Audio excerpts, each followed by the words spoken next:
سلام بنات، كي دايرين؟ لاباس عليكم؟ نتمنى من الله تكونوا بالف صحه وعافيه. اليوم مع فيديو جديد اللي غادي نوجدوا فيه طويجين اللي كنحضروا في الفطور ديال الكبده والفولات والكلاوي. ما نقولش لكم كيف كيجي لذيذ ومشرمل على حق وطريقه. نبداو الوصفه. هادو هما المكونات اللي كنحتاجوهم للطاجين: الفولات، القزبر والمعدنوس، الكلاوي، الكبده، البصل كيكون مفروم، الحامض ما نساوش، ثوم مفروم، والبهارات بطبيعه الحال. قبل ما نقادو الطاجين كنغسلو الكل مزيان، وخصوصا الكلاوي بالحامض والخل. كناخدو طويجين كنوضعو فيه زيت زيتون والبصل مفروم. تقريبا انا استعملت 2 ديال البصلات اللي هما كبار. كنوضعو الطاجين فوق النار وكنشحرو البصيله مزيان. من بعد كنضيفو الفولات والكلاوي والكبده دفعه واحده.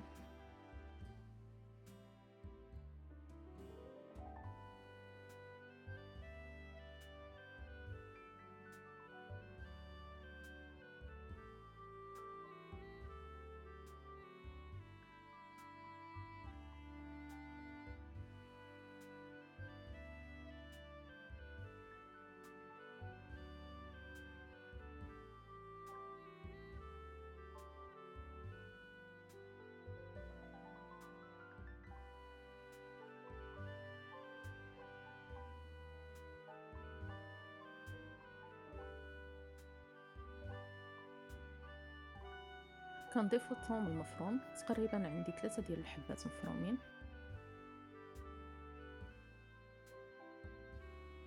الحامض مرقد يكون قطع صغيره،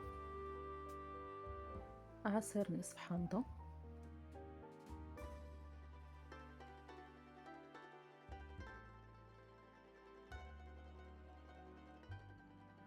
فلفل يكون حار، كنضيفو الملحه، كنزيدو عليه شويه ديال القزبر يكون مطحون، كنضيفو كذلك تحميره البابريكا، من بعد كنضيفو الزنجبيل وكذلك الفلفل الاسود ونصف الكميه من القزبر والمعدنوس ونحتفظوا بالباقي.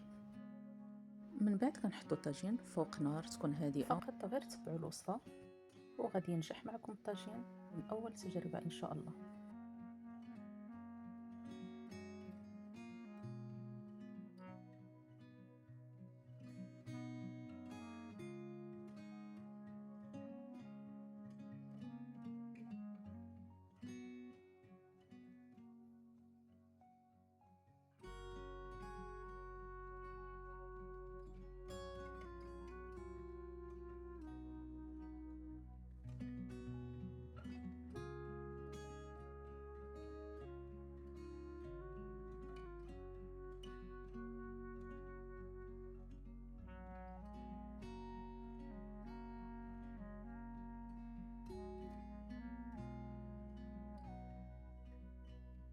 مرة كنشوفو الطاجين، ومنين كنلاحظو ان الطاجين قرب يطيب فكنضيفو ليه القزبر والمعدنوس المتبقى وكذلك الكمون. فانا الكمون كنخليه لاخر لحظه.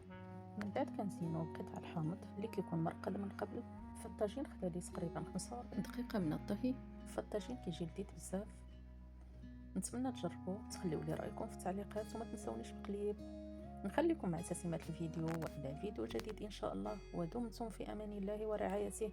باي باي.